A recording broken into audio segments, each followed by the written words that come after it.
And welcome, welcome, welcome. This is Peter Winick. I'm the founder and CEO of Thought Leadership Leverage, and you're joining us on our podcast today, which is Leveraging Thought Leadership. And today, my guest is a new friend, Naren Aryal.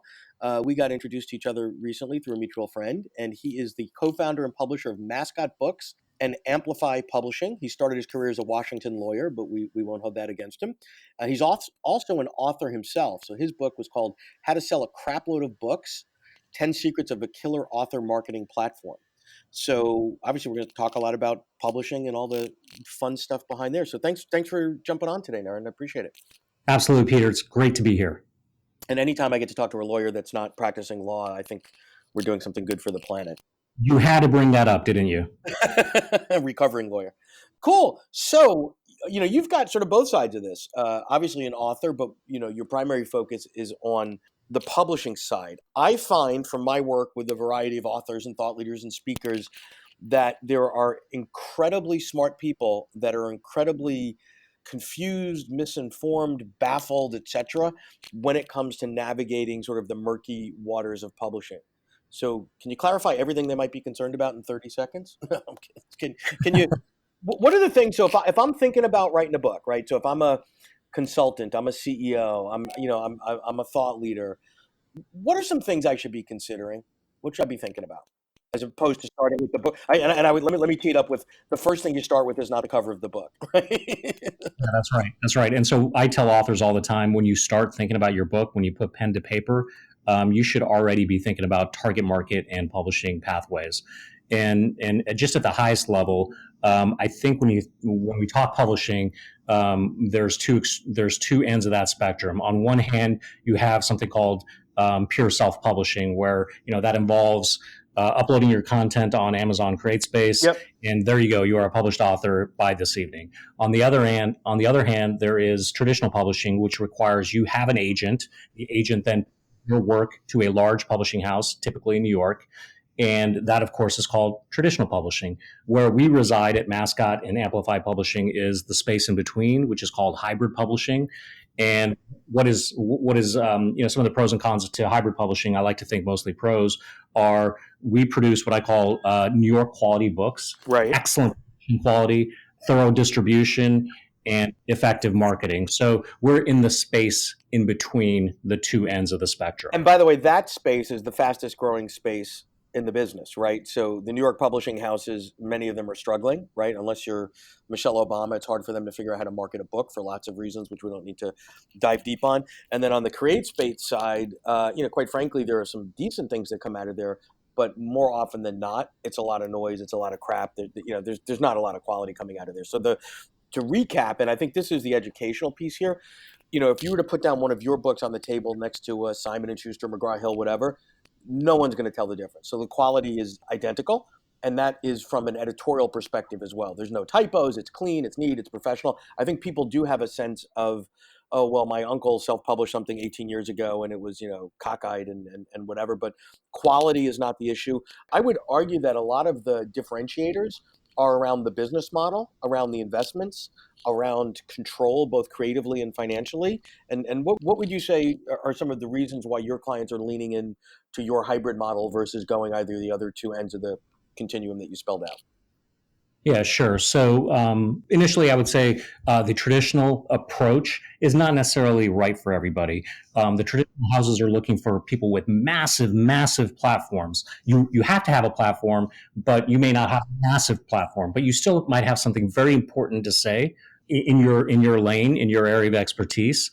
And so if you're interested in a high quality book, and thank you, by the way, for emphasizing that, our books and those that other publishing houses that play in the hybrid space, they have a high quality book package feel editorial. That. If that's important to you, and if distribution is important to you, getting it to where it needs to be to reach your target audience, and marketing assistance, all those things are important to you, then I think the hybrid approach is something that you should consider. In terms of the highest level business, the business structure, while there are some production related costs that the authors bear in on the front end, the back end royalty structure is flipped. In other words, we keep the smaller distribution fee, which is typically 15%, and our author because they have contributed to the production, they will get the larger 85% share on sales. So I want to drill down on that because this is where a lot of people don't understand the finances, right? So there's the myth of I'm going to go to an agent and they're going to run around to the New York houses and I'm going to get a $300,000 advance. Now we could probably both name the list of 50 or 100 people that would be true to, but it's not for most people, right? And you've got to have a built-in audience. It's not your first time out of the gate, and there's several other criteria that would make that be, right? Yeah, for sure. There's a lot of good content that isn't seeing the light of day because people still have that view. So I look at it as a cash flow issue. So even if you recalibrate, and for some reason, and I'm seeing authors that have track records and all kinds of great histories getting ridiculous advance offers from the big houses. I just had a client where they've got it's a $50,000 or $60,000 advance, which isn't terrible, but then embedded in the contract is, oh wait, and you have to buy X number of units of books for us at wholesale each year for the next 3 years, and you do a quick back of the envelope of that, it's like, wait, you're liable for 200K. Like that math, doesn't work. There's some weird things happening in big publishing. So I think one is be cautious, and know what you're signing and know, is that money up front really yours, or did you just take 60K to have a liability of 200 down the road? The other piece, and I think this is where I want to get your take on, is I think that folks that haven't gone down the traditional publishing or any publishing route yet have this misconception that the publisher, air quotes, they take care of everything. All I have to do is write great content, and because they're New York publishers, I'll be on the Today Show and I'll be smoking a pipe, and life will be grand. It'll be lovely. So talk about the responsibility of marketing as it relates to the market that we're in today. Whether your book is published by Simon & Schuster, you do it on CreateSpace, or you work with Amplify Publishing, the author must be engaged. Because after all, the author knows the subject matter and is the domain expert, more so than I am, in industries other than professionally, of course, publishing, of course. And so the author must be engaged. And because of that, and you mentioned this earlier, unless you are Michelle Obama, her publisher is going to roll out the red carpet for her and do Sure. everything possible for her. Most authors that go the traditional route, they don't have that luxury. They don't have that level of resources coming from the publisher. And so that is kind of a surprise to some folks. And when you really dig down and talk to authors about what they're trying to accomplish and how much they want to spend in marketing, in terms of time spending in marketing, even the traditional path isn't always the right path. Well, I think people also don't understand on either path, they're going to have a liability in terms of the cost and the expenditures, because even if you did get the New York publishing deal, again, unless you're Michelle Obama, right? They're not going to invest in the book at the level that you need to, right? They might invest after the fact once they see some momentum, once they see some traction, but they're not going to put a big marketing campaign behind, the 87th leadership book that they're putting out that year. They're just not. And those authors are also hiring book publicists and book marketing firms as well. Exactly. So, and then the other side is on the business model. If you get that deal from the New York publisher, you're now the SVP of sales and marketing for your book, and then it starts to sell, you're getting 15, 20 cents on the dollar, and your quote partner, the publisher, is getting 80 cents on the dollar. That doesn't smell like a great partnership to me when you're both creating the content and largely, not exclusively, but largely responsible for the marketing. In your model, as in most hybrid models, it's sort of, and everyone's a little bit different, but it's sort of flipped, where if I'm going to sell the book to my database and through my speed, through all that sort of stuff, I'm going to keep the lion's share of the return because I'm doing the lion's share of the work. Seems a little more equitable to me. Yeah, and we all have friends in the biggest houses in New York, and I will say this on the acquisition side, sometimes they're a little lazy. They'll just look for the home runs, Sure. and sure, it does make sense, right? But for everybody else who's going to have to be really involved and engaged and in the marketing trenches, it may not be the right answer. And so, I have these discussions with authors all the time. So let's talk about, let's say someone out there, and I'm sure there are folks out there thinking about writing a book. Maybe I won't run I wrote one several years ago that did fairly well, but I'm pondering it again.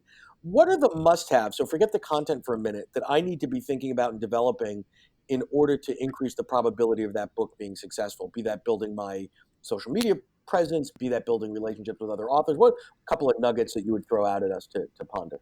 Sure. So everyone's heard the term platform, and you cannot overstate the importance of platform. And what does a platform mean? It's friends of the author. It's LinkedIn folks that know the author, that read their work. It is the world that they have cultivated because of their thought leadership. And so everything has to revolve around the author's platform, and the cultivation of the platform, the enhancing of the platform must begin early on in the process.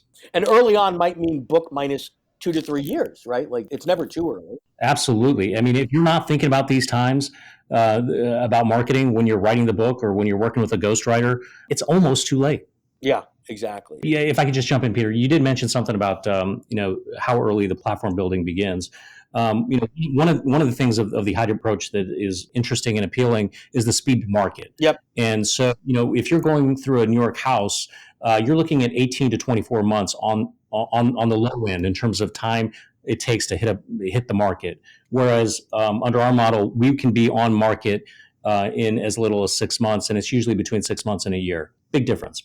Well, in that 18 to 24 months, the other piece is you have less control both editorially as well as release time. I mean, you don't want your book coming out the same day as Malcolm Gladwell's, right? That's probably not a good idea. So you have, I call it sort of just the general control. You can release content, if you're going down a model like yours, you can release some of the content in the book a couple months before in blog forms, other forms, whatever, because it's yours, you own it. Ancillary rights as well. Yep, you're going to get a nasty email or phone call from your editor at Random House if you start releasing things in chapter 3 4 months before it's out in the marketplace. They're not going to think too highly of that. So anyway, let's move beyond books for a moment, because this has been great. But talk to me from your experience about clients that you've worked with where the book is really sort of a way to do X, whatever, increase their visibility, develop a business around it. Talk a little bit about what the power of a book in certain businesses and certain entrepreneurs. Sure. It's, I love working with authors where the book is a piece of the platform, right? They're not looking at the book in terms of an ROI, in terms of how much they spent on the book versus how much they get back in book sales. That's just a piece. The other pieces are speaking engagements, opportunities that arise because somebody learns about your content. And those are the biggest wins. And we work with CEOs that use their books to business develop. Obviously, right? We're working on a really fascinating book about AI right now, and it's going to come out here shortly. Where this guy is an expert in the world of AI, a topic that people are talking about a lot these days, and because of it, his company is going to get more visibility and more business. So there's a lot of reasons to write a book, and that go beyond just the selling of a book itself.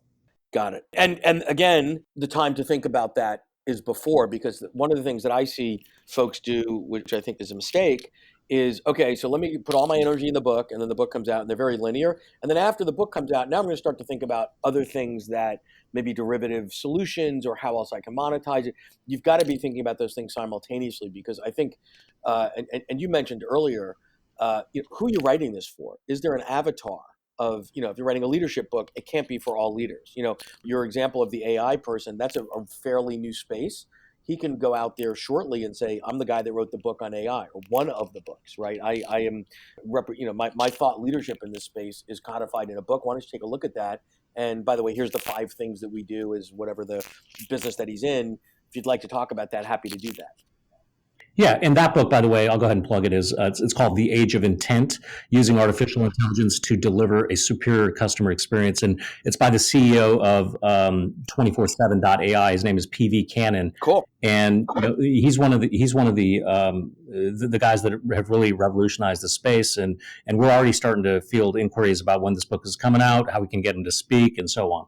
Right, which is great, because that's a combination of timing, right? Hot topic. Someone that's got the credentials, because if I wrote that book, no one would read it. Why would they listen to me? But guy in the right place at the right time, but moving quickly, because if he went again to a New York house, that might not come out for 18 months. And by then, 2 or 3 others. The landscape is much different by that time. Yeah, exactly. Particularly with technologies that move so quickly, or things that are getting a lot of tension now, et cetera. So cool.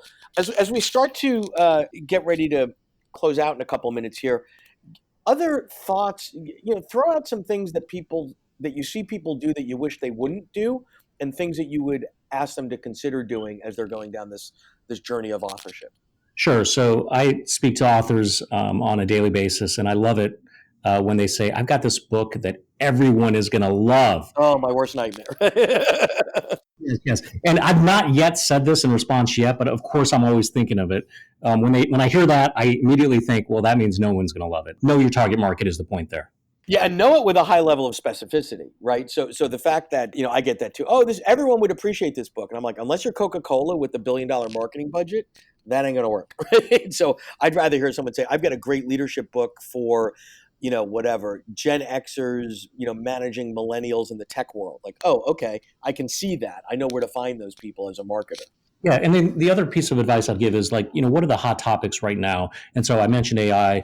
Another book that we just published is called Brainwashed, and it's about the science behind CTE in football by a professional football player, Merrill Hodge. And so CTE, this brain disease, is in the media. There's stories about it every day, right? Sure. And so, like, obviously, if you put a well-written, well-researched book into the market, on CT, it's going to do well. And, that's been the case with Brainwashed, even though we're taking a contrarian view of this topic Yep. that is out there. So that's another thing. What's not just about your content, but what's the discussion going on right now in a particular field? Well, and I would add to what you said, Naren, is the why would anyone listen to you? The fact that this is written by a former NFL football player would be different than, it was written by a medical doctor or just a journalist or a layman, right? So there's someone it's been in the game that, Yep. their perspective would be more intriguing than mine would on the topic.